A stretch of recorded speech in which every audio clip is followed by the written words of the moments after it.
বিশ্ব রাজনীতি এখন এক অত্যন্ত সন্ধিক্ষণে। একদিকে আমেরিকার নিষেধাজ্ঞা আর চাপের রাজনীতি, অন্যদিকে নিজের জাতীয় স্বার্থকে প্রাধান্য দিয়ে নেওয়া ভারতের অবিচল সিদ্ধান্ত। সেন্ট পিটার্সবার্গ ইন্টারন্যাশনাল ইকোনমিক ফোরামে রাশিয়ার প্রেসিডেন্ট ভ্লাদিমির পুতিন আজ যে বার্তা দিয়েছেন তা বিশ্ব রাজনীতিতে বড় ধরনের আলোচনা তৈরি করছে। ভারত কোনো দেশের চাপ বা নিষেধাজ্ঞায় ভয় পায় না, বরং একটি সার্বভৌম রাষ্ট্র হিসেবে ভারত নিজের প্রতিরক্ষা ও অর্থনৈতিক অংশীদার হিসেবে বেছে নেওয়ার পূর্ণ স্বাধীনতা রাখে।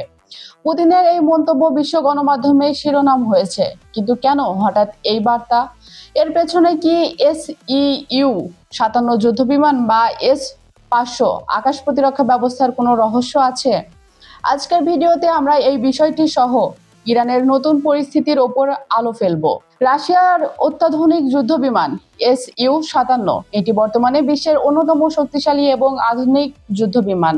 পুতিন জানিয়েছেন, অতীতে এই বিমানটি যৌথভাবে তৈরির প্রস্তাব ভারতকে দেওয়া হয়েছিল, যদিও এই সময় প্রকল্পটি আলোর মুখ দেখেনি।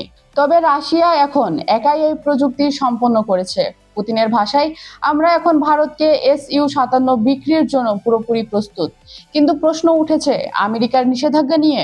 যদি ভারত রাশিয়ার এই অত্যাধুনিক অস্ত্র কেনার সিদ্ধান্ত নেয়, তবে যুক্তরাষ্ট্র কি কোনো নিষেধাজ্ঞা আরোপ করবে? পুতিন এই প্রশ্নের উত্তর দিয়েছে অত্যন্ত কৌশলী ও দৃঢ়ভাবে। তিনি স্পষ্টভাবে জানিয়ে দিয়েছেন, ভারত সবসময় নিজের স্বার্থ অনুযায়ী পররাষ্ট্র নীতি অনুসরণ করে এসেছে। ভারতের প্রতিরক্ষা সরঞ্জাম কেনার সিদ্ধান্ত নির্ধারিত হয় কার্যকারিতা ও প্রয়োজনের ভিত্তিতে, কোনো বাইরের দেশের রাজনৈতিক চাপে নয়। তিনি কঠোর হুঁশিয়ারি দিয়ে বলেছেন, কেউ আমাদের নির্দেশ দিতে পারে না কাকে কি সরবরাহ করা যাবে বা যাবে না। অর্থাৎ পুতিন এটা বুঝিয়ে দিয়েছেন যে ভারতের সঙ্গে রাশিয়ার প্রতিরক্ষা সম্পর্ক কোনো তৃতীয় পক্ষের দ্বারা প্রভাবিত হবে না। এটি মোদী সরকার একটি বড় কূটনৈতিক বিজয় হিসেবে দেখছেন আন্তর্জাতিক বিশ্লেষকরা। একদিকে যখন ভারত ও রাশিয়ার সামরিক সম্পর্কের নতুন মোড় নিচ্ছে, অন্যদিকে মধ্যপ্রাচ্যের উত্তপ্ত রাজনীতিতে ইরানের অবস্থান এখন এক অনিশ্চিত গন্তব্যের দিকে। গত বুধবার মার্কিন প্রেসিডেন্ট ডোনাল্ড ট্রাম্প জানিয়েছেন, তিনি ইরানের নতুন সর্বোচ্চ নেতা মোস্তফা খামেনির সঙ্গে বৈঠক করতে আগ্রহী। ট্রাম্পের দাবি, পরিস্থিতি অনুকূলে থাকলে ভবিষ্যতে কোনো এক সময় তাদের দেখা হতে পারে। কিন্তু এই আগ্রহের জবাবে ইরানের পররাষ্ট্রমন্ত্রী আব্বাস আরাকচি যে অবস্থান নিয়েছেন তা ট্রাম্পের জন্য এক বড় ধাক্কা। তিনি ট্রাম্পের এই প্রস্তাবকে অবাস্তব এবং অবাস্তবসম্মত বলে নাকচ করে দিয়েছেন। ইরান এখন স্পষ্ট করে দিয়েছে, তারা এখন আবেগ নয়, বাস্তবতার নিরিখে সিদ্ধান্ত নিবে। আব্বাস আরাকচি আরো জানিয়েছেন, গত 28 ফেব্রুয়ারি মার্কিন ইসরায়েলি হামলায় সাবেক সর্বোচ্চ নেতা আলী খামেনি নিহত হওয়ার পর মোস্তফা খামেনি দায়িত্ব গ্রহণ করেছেন।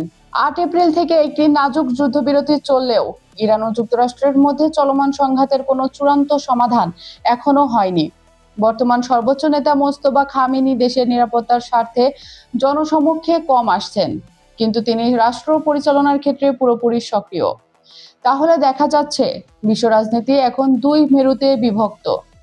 একদিকে ভারতের সার্বভৌমত্ব রক্ষা এবং রাশিয়ার সাথে কৌশলগত প্রতিরক্ষা সম্পর্ক জোরদারের বার্তা, আর অন্যদিকে ইরান যুক্তরাষ্ট্রের মধ্যে চরম অবিশ্বাসের দেয়াল। পুতিনের আজকের এই বক্তব্য ভারতের ওপর আমেরিকার চাপ কমিয়ে আনবে, নাকি নতুন কোনো ভূ রাজনৈতিক সংকটের সূচনা করবে? আর ট্রাম্পের কি আদৌ মোস্তফা খামেনির সাথে বসা সম্ভব হবে? দর্শক, আপনাদের কি মনে হয়, ভারতের কি রাশিয়ার SU-57 কেনা উচিত, নাকি আমেরিকার নিষেধাজ্ঞার ঝুঁকি এড়ানোই এখন দিল্লির জন্য বুদ্ধিমানের কাজ হবে? আপনাদের মতামত নিচে কমেন্ট বক্সে আমাদের জানান। অনুষ্ঠানটি আপনারা পৃথিবীর কোন প্রান্ত থেকে দেখছেন কমেন্টে জানান।